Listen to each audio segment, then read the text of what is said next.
Today we're going to be looking at some of the projects from Modern Gun School. I've got 3 more lessons to do on it, so I'm working on lesson 15 right now.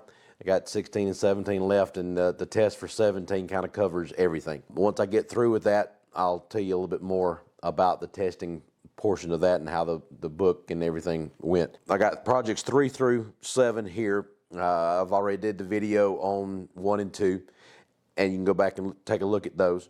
The only project that I have not got completed so far is project 4. It's a little bit more involved, so I didn't have time to get it done yet. But the one that has given me the most trouble so far was project number 3. And that's because I had never done a lot of soldering before. And for this project,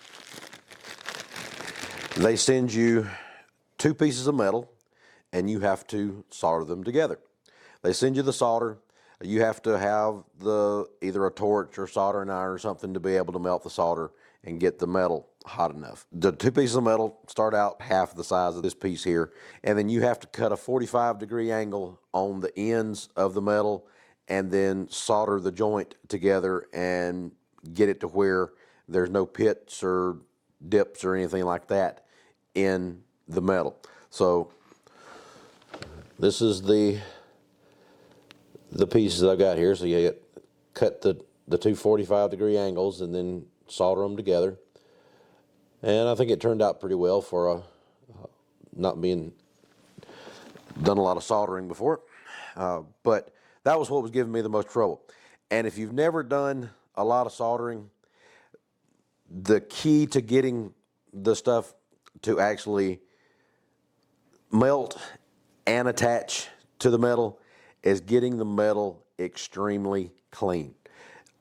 You polish it with the file, or get the cut with the file, and then take and clean the metal really good with something to make sure you get all the grease off your hands and anything like that off the metal, because if there's anything on the metal, then the solder is not going to stick to it.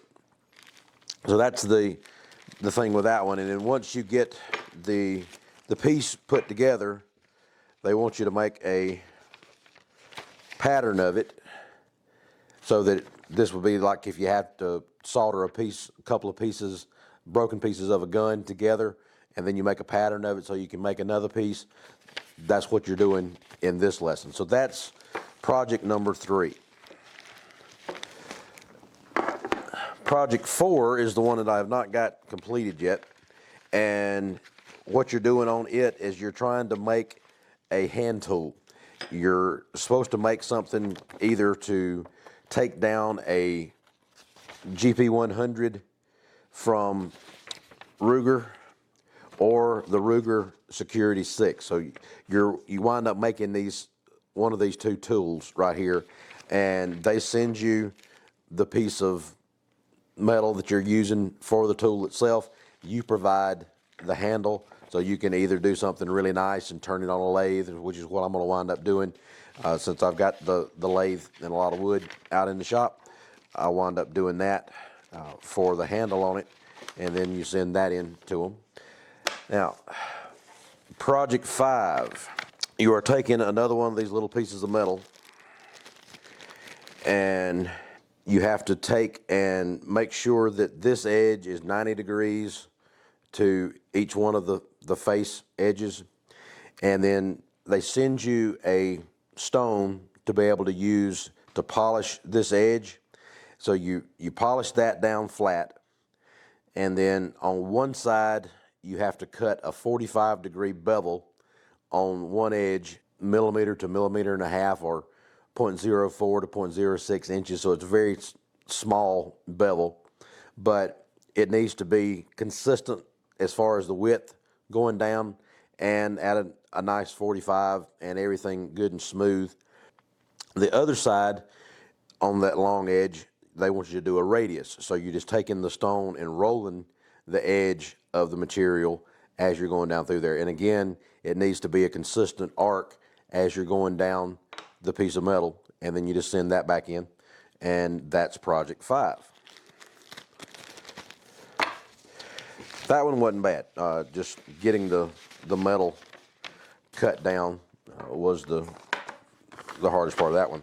Now, Project 6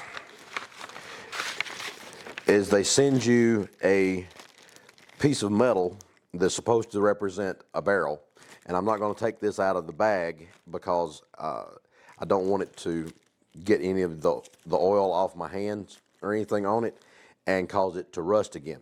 Because what they do is they send you supposed to be like an old barrel that's rusty and everything, and you're supposed to prep it to get it ready for bluing.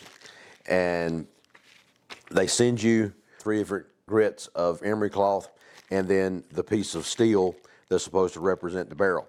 And I didn't take a picture of this beforehand. I should have, because it was pretty grungy looking.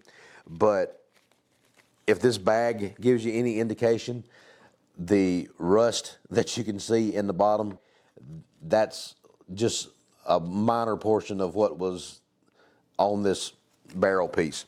But it was pretty nasty. And it had pits and everything in it, and you have to sand this thing down, get it completely smooth, make sure you don't have any scratches or anything like that left in it, get all the pits and everything out of it, and get it to where it would be ready to actually blue the barrel, like if you were going to re-blue a barrel on a rifle or a pistol, whatever gun you happen to be using. But it has to be perfectly clean and without any scratches or anything like that, so that it doesn't show up in the bluing. So that one was a little hard. It took more time than anything, just getting all of the rust and corrosion off of the barrel piece. But that one was an interesting project. And then the 7th project is a measuring project. They send you a pack of what they call their measuring kit. It's a pack of 5 shims, different thicknesses, got the numbers on the back, and then they send you what is supposed to be like a barrel, piece of a barrel.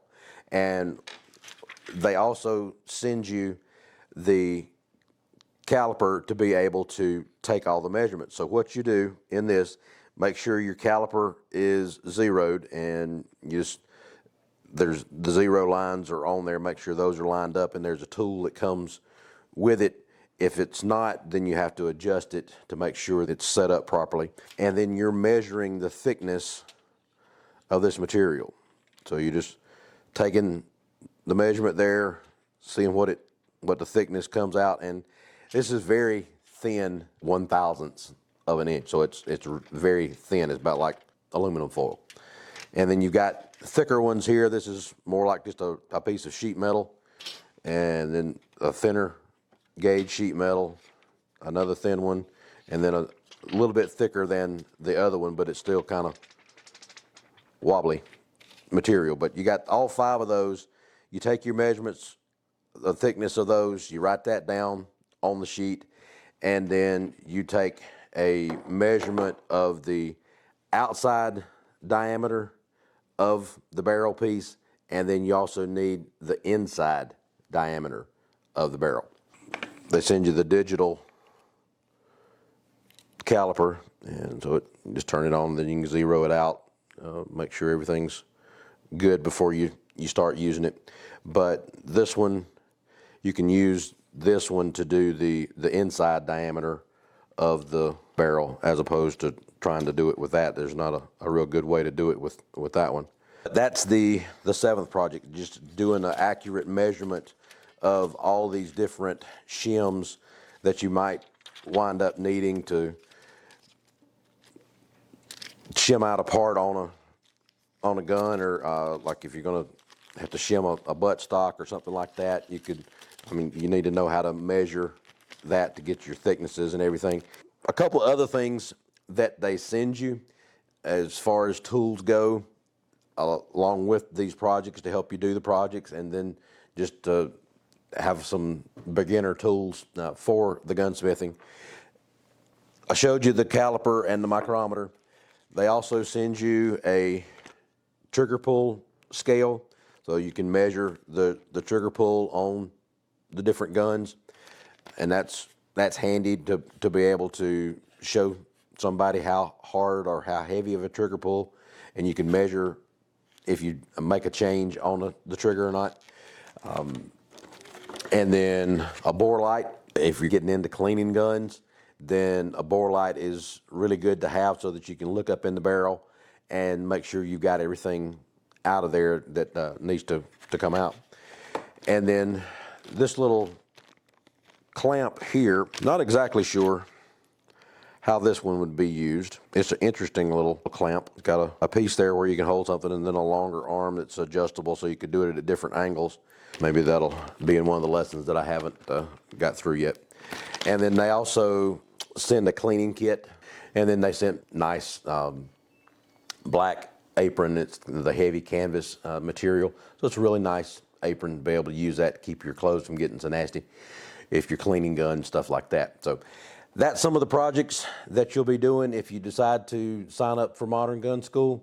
It's a really good program. I've enjoyed going through it. You learn a lot about how to actually work the metal. Like with the stones, you would do that on, like if you're doing a trigger job on a gun and you're polishing the different parts of the trigger, you need to know how to do that. And that's what that one project with the stone is teaching you how to do that, so that you know how to take off the metal and you can get it consistent across the whole surface of the metal. So a lot of good projects, a lot of good information. So check out Modern Gun School if you're interested in gunsmithing, and then check out Double Eagle Gun Works, and like and subscribe down at the bottom, and we'll talk to you later. Thanks. Bye.